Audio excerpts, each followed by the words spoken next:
नमस्कार साथियों, तो आप यहाँ पर जो थंबनेल देख रहे हैं आप सभी लोग इसमें देख ही रहे हैं। ये डॉक्यूमेंट बनवा लो वरना पछताओगे।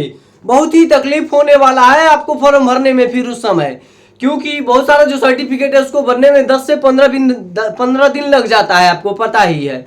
तो कौन कौन सा सर्टिफिकेट आपके पास होगा जिससे कि आप ग्रुप डी का फॉर्म आसानी से भर सकते हैं। तो आज के इस वीडियो में मुख्य रूप से हम चर्चा उसी पर करने वाले हैं, इसलिए वीडियो को शुरू से अंत तक जरूर देखिएगा कि किस किस डॉक्यूमेंट वहां पर कौन कौन सा डॉक्यूमेंट फॉर्म भरने के लिए लेकर के जाना है और वहां पर होना ही चाहिए, तभी मेरा फॉर्म भराने वाला है। ठीक है, तभी हम फॉर्म अपलोड कर सकते हैं। ठीक है, तो सबसे पहले मैं बात कर लूं, आपका जो एज रहना चाहिए railway group D RRB group D में जाने के लिए जो एज रखा गया है, जनरल के लिए 18 से 36, ओबीसी के लिए एज रिलैक्सेशन 3 साल का मिलता है।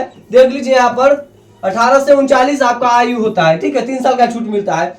और एससी एसटी कैंडिडेट्स के लिए 18 से 41 आयु होना जरूरी है। इसको लगभग 5 साल 4 साल का छूट मिलता है, लगभग 5 साल। 36 से 5 41 हो गया, यानी एससी एसटी कैंडिडेट्स को 5 साल का वहां पर छूट मिलता है पहले भाई।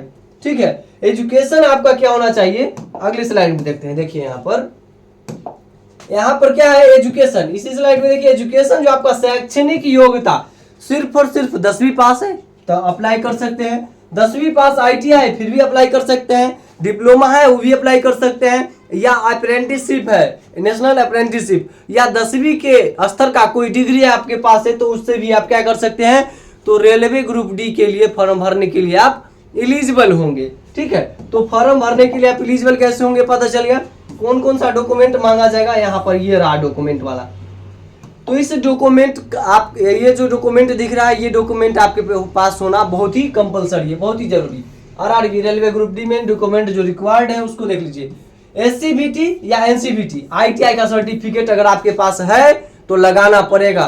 ठीक है, अगर नहीं है तो नहीं लगाइएगा। ठीक है, कोई दिक्कत नहीं है। क्लास 10th का सर्टिफिकेट आपके पास होना ही चाहिए। फॉर्म भर रहे हैं तो 10वां तो होना चाहिए कम से कम, अगर ये नहीं भी है तो चलेगा, लेकिन 10वीं पास हो वाला जो सर्टिफिकेट आपका मार्कशीट जो है वो जरूर होना चाहिए। उसके बाद इनकम सर्टिफिकेट जो कि 6 महीने का होना, 6 महीने के अंदर का होना चाहिए,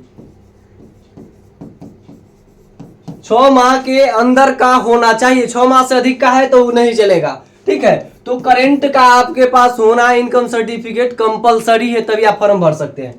उसके बाद ओबीसी एनसीएल सर्टिफिकेट आपको बनवाना पड़ेगा।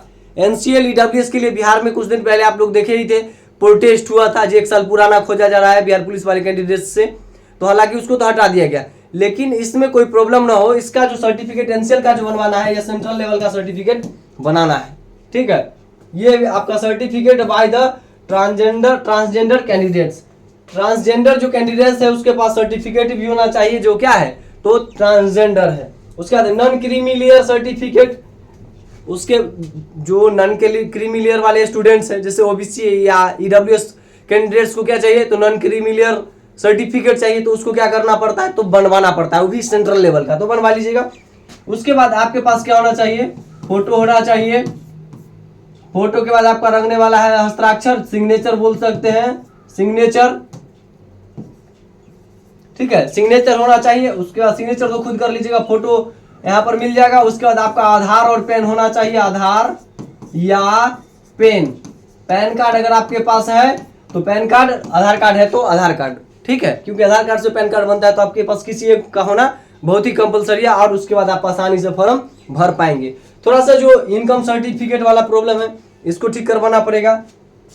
ओबीसी के लिए एनसीएल सर्टिफिकेट या और उसके बाद non creamy layer certificate, SC ST candidates के लिए तो जिनका जो सर्टिफिकेट डिमांडेबल है वो मैंने बता दिया आपको, यही सर्टिफिकेट वहां पर लगने वाला है। ठीक है, मुख्य रूप से आपका 10वीं का सर्टिफिकेट और इनकम सर्टिफिकेट जनरल वाले बच्चों के लिए लगने वाला है, और फोटो, सिग्नेचर, आधार कार्ड, और आसानी से आप फॉर्म भर लीजिएगा।